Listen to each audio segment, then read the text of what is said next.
Celotno traso drugega odseka sicer načrtujejo kot 4-pasovno hitro cesto, vendar bodo v prvi fazi od razcepa Praproče proti Črnomlju in Metliki gradili le dvopasovnico.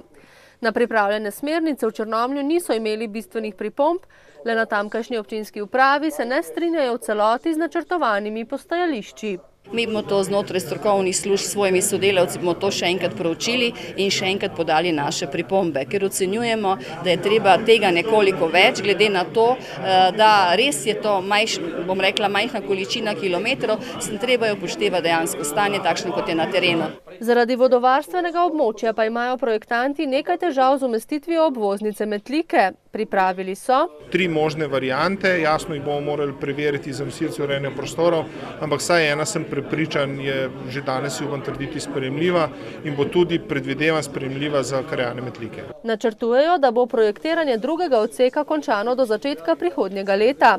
Sledila bo 30-dnevna javna razgrnitev, takrat pa bo tudi čas za pripombe. Nato pa se bodo lotili projektiranja tretjega, zadnjega dela od Kanižarice do Vinice. Umestitev trase prvega odseka južnega dela 3. razvojne osi, vključno z zahodno obvoznico Novega mesta, pa je že v zaključni fazi. Jaz sem prepričan, da z nekaj dobre volje je lahko uredba sprejeta še v letošnjem letu. Kar se same gradnje tiče, bi pomenil toliko. Denar ni na vidiku. Republika Slovenija kot taka si pa prizadeva, da bi zagotovila za tak projekt evropska sredstva.